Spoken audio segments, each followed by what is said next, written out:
You have to stay home while we go on our family trip because it's more fun without anyone else there. My mother-in-law said happily on the phone.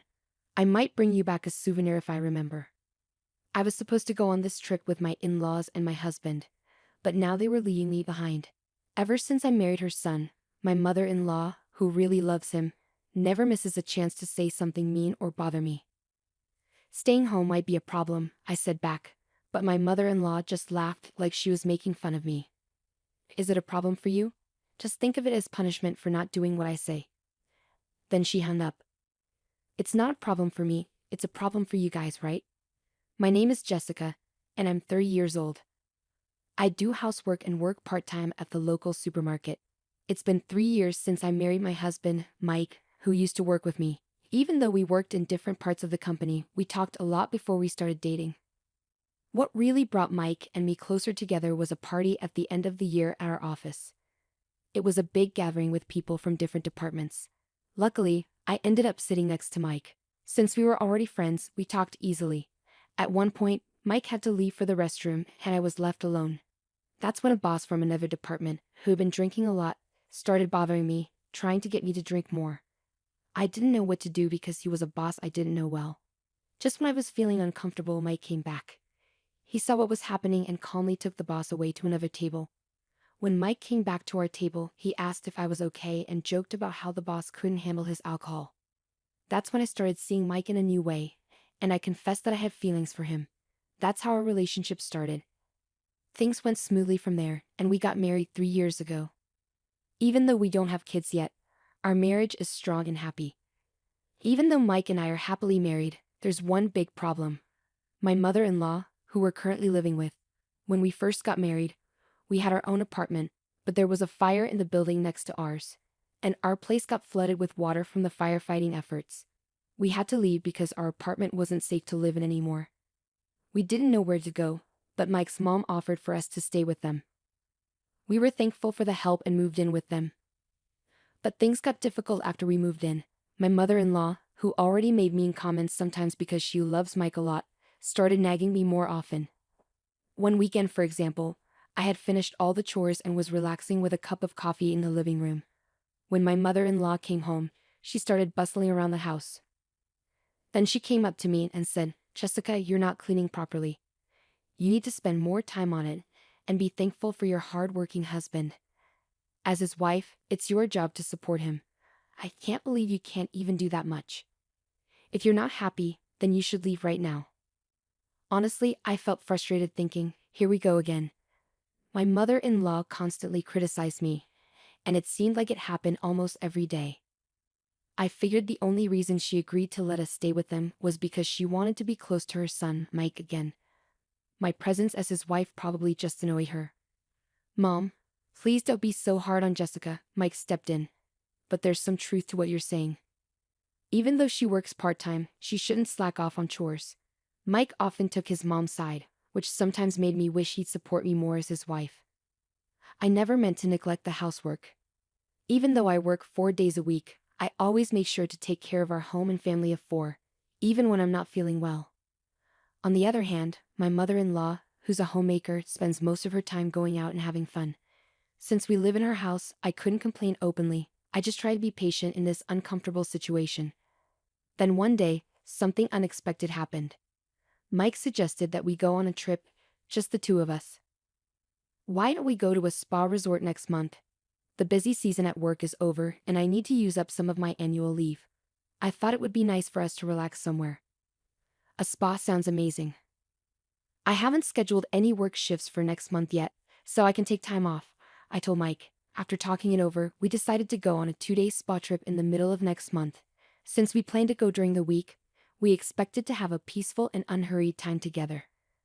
I was thrilled about the trip and couldn't contain my excitement. Whenever I had a moment, I found myself researching our destination. Just as I was getting ready to book our stay, my mother-in-law said something surprising. "Jessica, I heard you and Mike are going on a trip. Why didn't you tell me?" she asked. Well, I stuttered, worried about how she might react. Then she said exactly what I feared she would.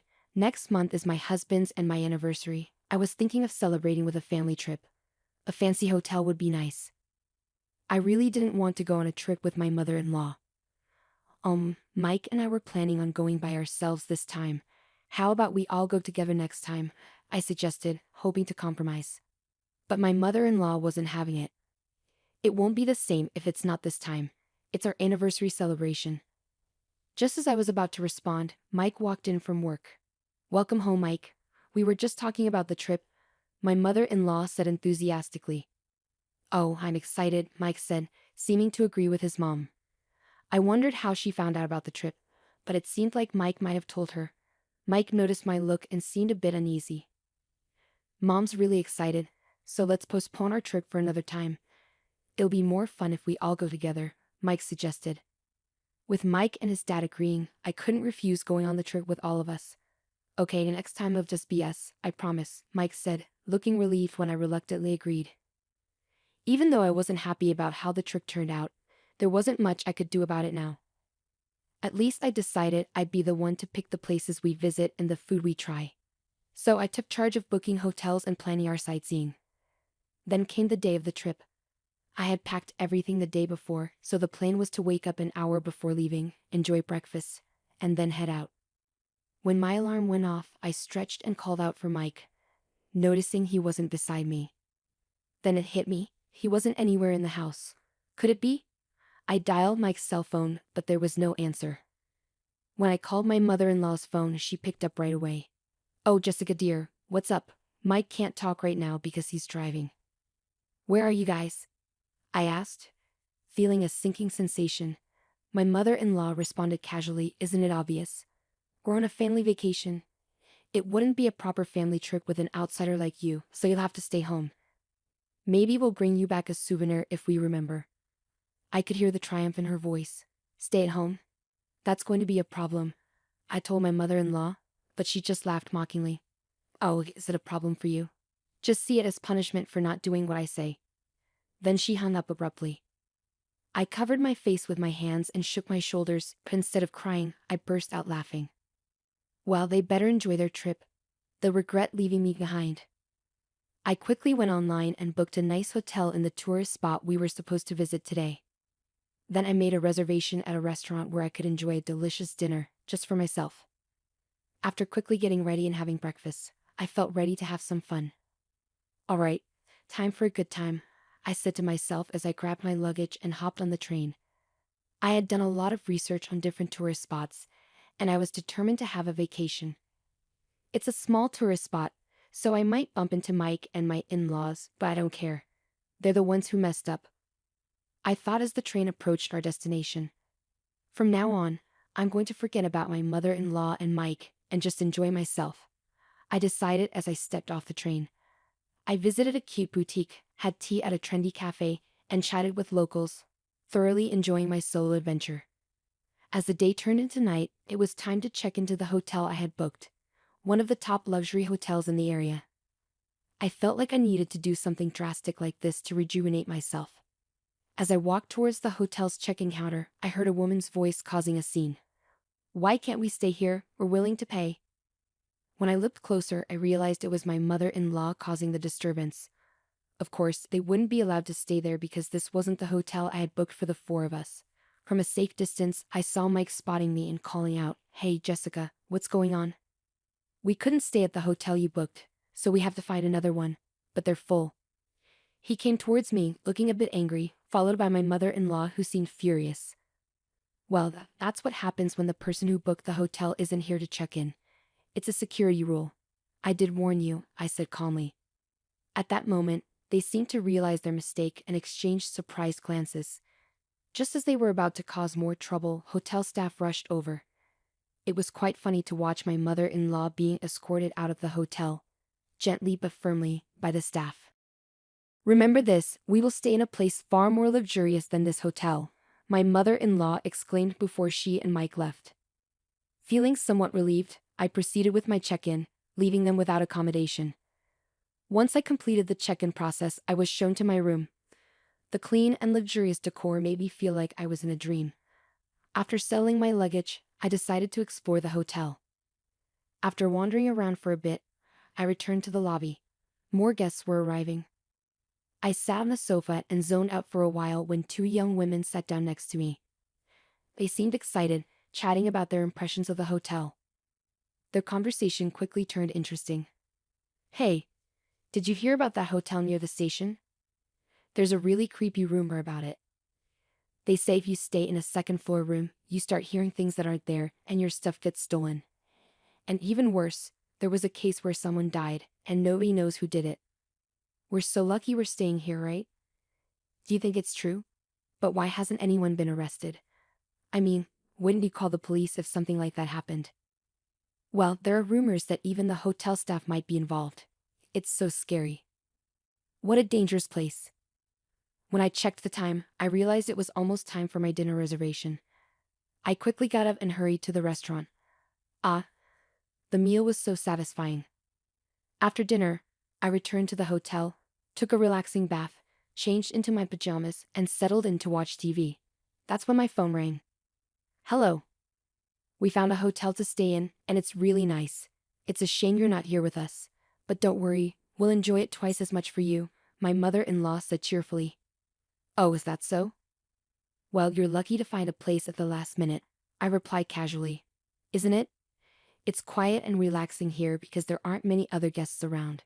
Plus, it's so close to the tourist spot, and the hotel is gorgeous." "I wonder why that is," my mother-in-law went on. That's when it hit me. Could it be the hotel near the station? "Yes, that's the one." "Why do you ask?" she responded. I remembered the unsettling story I had heard about the hotel's bad reputation in the lobby before dinner. "I think you should leave," I warned my mother-in-law.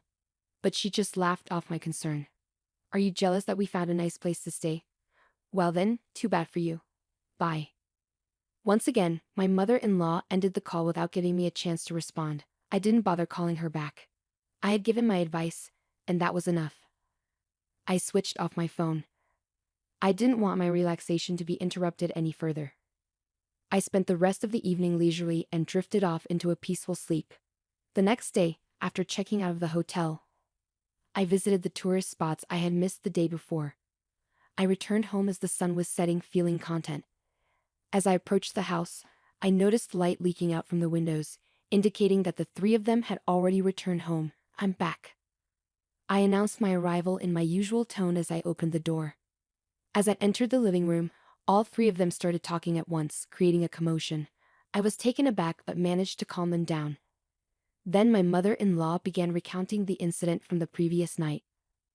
After they had all gone to bed, they heard sounds of wrestling and someone entering the room. Paralyzed with fear, my mother-in-law stayed in bed quietly while the intruder seemed to roam around the room for about 10 minutes before leaving without a sound. Feeling relieved, my mother-in-law eventually fell back asleep, only to wake up the next morning to find that all their belongings, including wallets and smartphones that were left on the desk, were gone. The only things left were the coin pouch and key holder that Mike had kept in his jacket's inside pocket. In a panic, they rushed to inform the hotel staff, only to be told, "You still need to pay for the room." Shockingly, the hotel staff didn't even call the police. Feeling helpless, the troubled trio used a coins mic to make a call from a public phone to a nearby relative, pleading for help. Luckily, the relatives arrived swiftly, covering the hotel charges and arranging for their safe return home. They promised to report the incident to the police soon. However, their frustration turned towards me. "If only you had warned us more seriously to leave, we wouldn't have ended up in this mess," my mother-in-law scolded. "That's right, Jessica, you bear some responsibility for this incident. What are you going to do about it?"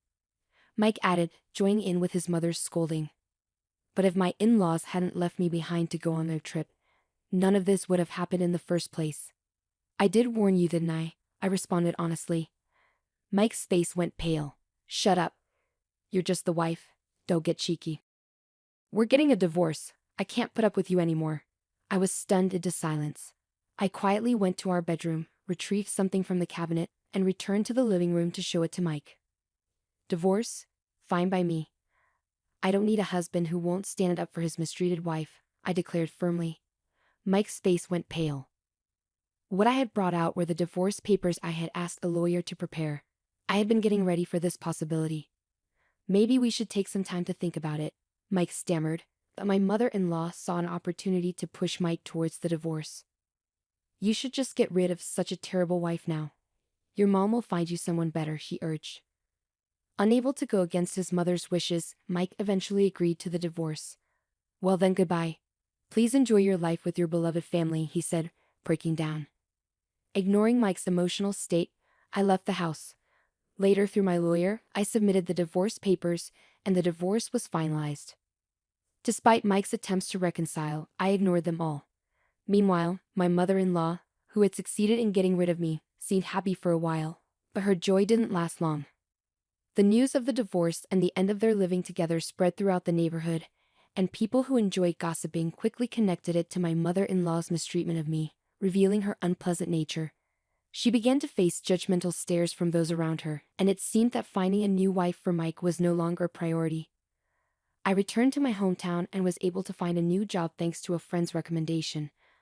After everything I've been through, I have my fill of marriage for now. I plan to enjoy being single for a while.